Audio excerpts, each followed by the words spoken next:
probably got acquainted to how the system, the hybrid systems to work. I have great faith in the human race. We rule the world. We rule this planet. Far stronger creatures on this planet. We rule them. Prior to COVID, or when COVID started, we had that feeling that maybe we would not understand emotions through the screen, and that's exactly what happened.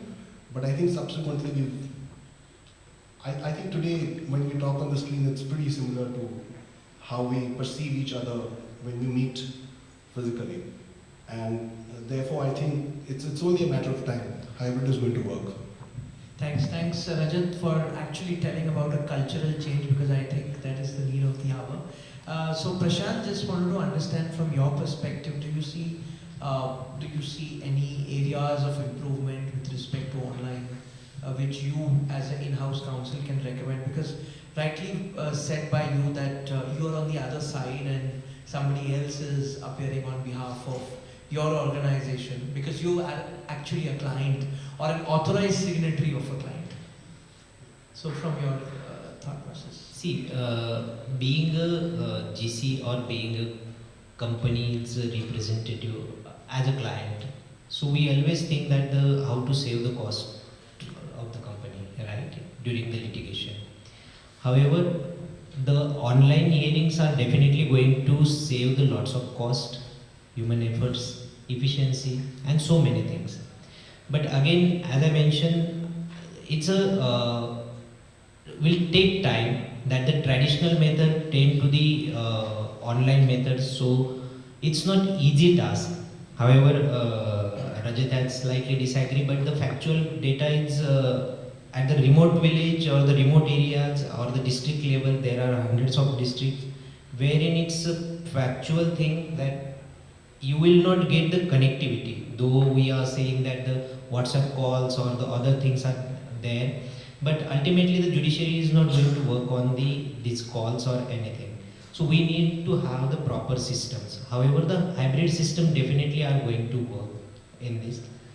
Apart, while we are working as a general counsel, so we always have the intention to have the smooth litigation and the speedy justice. However, the other side, I can say the slightly, it's just the lighter moment that the other side always want the litigation to be drag it out. But however, being a general counsel, we want to close the litigation and to show to the management that yes, we have closed the litigation.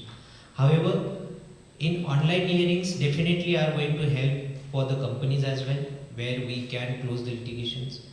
And somehow we have to change our behavioral aspects as well, considering that the traditional methods to move into the online, because now the today's generations are tech savvy. Apart, one more point I would like to highlight that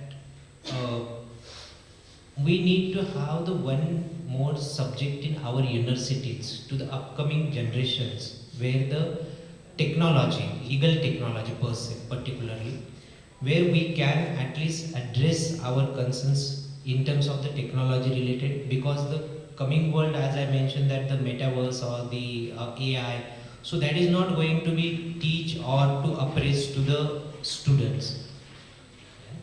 So rightly said. This is extremely important, and you brought a very important point that there should be some kind of curriculum in the studies of the colleges to introduce about technology, and with increasing amount of so many other things which includes AI and blockchain, I think there are people who should know about it.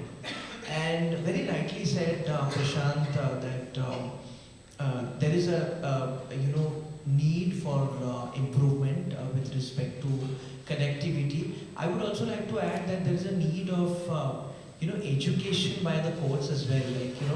I'll give you a very funny example that I was just attending one hearing online, and that person did not let me in, because in Zoom you have to let that person in.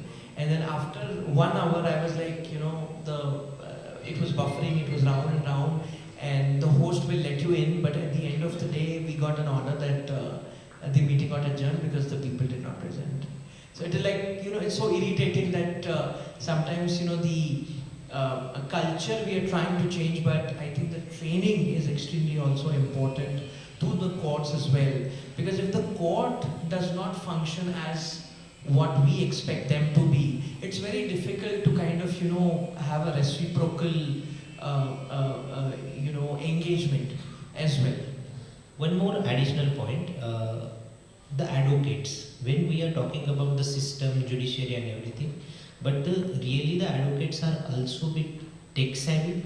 Second, whether they have all the systems or they are able to manage all the systems, virtual hearings or the e-courts or the online, whatever we call. So that point also we need to have to consider. So moving on to Bharath, as you stated that the online will stay and the offline will go, I want to understand that what do you think can be improved with respect to online, and what are the pitfalls you feel that it can be overcome basically? Thank you. It was shortly covered by Rajat and Prasanth, something called decorum. Probably a new word I'm using for the day, but decorum is something like in your law school you used to have ethics and advocacy skills. As a junior lawyer, I was always told that you need to have a black trouser, white shirt, band, black jacket, and possibly a gown depending on whether you are in Delhi, Bombay or Chennai. That's decorum. I mean, you need to wear your crisp white shirt. It needs to be. So similarly, in the online world, it's absolutely important that we come out with a long list, as Prasanth was mentioning, that we need to have training on the technology side. We need to have something called the decorum as well, right? I've made mistakes. I've made mistakes in the online hearings. We finished a hearing, the order has come out in our favor. We thought that we had exited because in the enthusiasm, we have 4 or 5 counsels who are all, logged in, and we never know who is not logged out.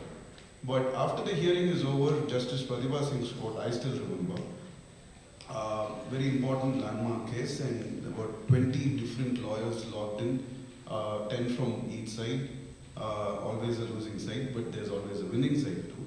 But 4 of us had logged out, and the 5th one forgot to log out, and we were all rejoicing. Hey, what a great job! Hey, phenomenal! Client ko phone kara kya? And then we are getting 10 calls from those in court saying that log out karo, log out karo, log out karo. So I mean, it does happen. I mean, in the enthusiasm, a lot of mistakes do happen. So that's called decorum. That's a human error. Human errors do happen every time. A lot of times when the court is still addressing you and you're exiting the court, and you never know, and then 10 persons will be dragging you and saying that Judge Saab is calling you back. So it is going to be a new world out there. We don't know how things are going to be different. We can have a wider angle camera, better Zoom techniques or MS Teams techniques or audio visual or bandwidth issues. It's all going to improve. I mean, it's a matter of time, 6 months, 1 year, ho jayega. But another thing which is important is data security. But of course, India is the leader in that, and that shouldn't be a problem at all. But my go-to recommendation for everyone is decorum while logging in, while during the hearing, and while logging out. I mean, everyone is watching you as you go into the physical court and walking out of the physical court. Similarly, the online world is also going to be no different. So my 2 cents is on that heavily.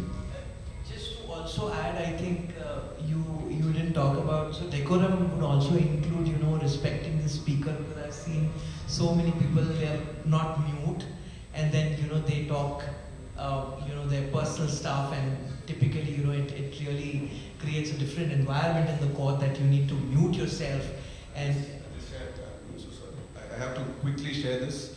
Of course, you would have seen all the viral videos on how screen unmuted persons are smoking or doing a hookah, or I mean, a lot of other nonsenses, but I had to call up some colleagues and say, boss, you are standing and you are in your shorts.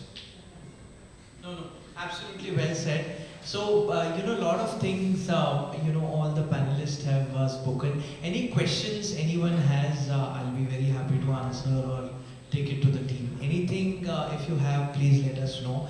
But moving on to other part of this discussion, that what do you really, because I think there are a lot of students who are from various colleges and they're going to be a future lawyers. So what Rajat, would you recommend any do's and don'ts with respect to culture or adaptability, or possibly how to succeed in the way forward as the technology advances? First of all, let me say that I take heart from the fact that none of the pitfalls that we've covered have led to a suggestion that we need to go back to the offline system. So all of these are, of course, These were basically areas of improvement. Correct. So all of these are learnings and we have to move forward. So I take heart from that. Just as we were discussing about, having a course with regard to the legal technologies or decorum at law school, I think nothing teaches better than experience itself. So I think probably it has to start with moot courts going online. It has to probably start with project presentations going online. And there is no reason why project presentations or moot courts can't go online. If real world courts can happen online and real world decisions can be given online, then moot courts can also happen online. Nobody needs to travel to Vienna to do a Willem Seegers. You can probably do it from here. I mean, there are various reasons to go to Vienna and enjoy the weather and enjoy the place. But I mean, if we are to take it to colleges and try and imbibe this culture, then at least the internal notes and the internal presentations can happen on that. And just a very wild question which I'm trying to ask. It may be very very silly one, but I'm still going to ask. Many a times I have seen when I recruit lawyers, and if they are online LLM or online LLB, I simply deny them, and as a part of my organization's thought process, we sometimes are very, very spectacle to hire such a person, that whether this person would be able to perform, whether this person would be able to take that much pressure, because when you are in college or a school, there is a different setup, you have a different level of pressure, you have projects, you have teamwork, you have so many stuff. So what do you think from that perspective? And I'm being very honest with you, it is a very silly question, but still I'm asking. No, it's not a silly question. I think this is also part of behavioral change that is going to happen. So, a lot more education.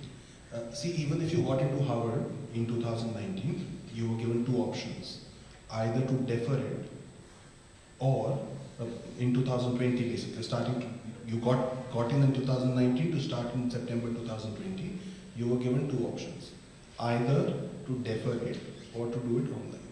And a lot of top colleges during that period of time have done most of their courses online. And this behavioral change is going to happen, and people are seeing value in it. So instead of spending 9 months there, and see, at the end of the day, one, you're paying for the tuition fee, of course. You're also paying for the cost of living in that particular place.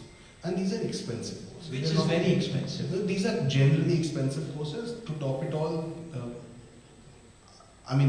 the one distinction between an executive LLM or a master's done otherwise was that you went there and physically did it, and that's how one perceived it. Now that the actual real LLMs are going online, or part of them are going online, and people are willing to do it online and see value in it, there will be that behavioral change, and Tanwani would, after maybe 3 years, not be looking at an executive LLM any differently than a regular LLM. So true. Thanks. Sorry? Yeah. I've been itching to answer another version. I finished law in 98 to 2001, 3-year course from Pune University, Symbiosis Law School. First year I had 98% attendance and probably ranked 5. Second year I had 16% attendance in rank 3. Last year I attended for 6 hours. Is that offline or online?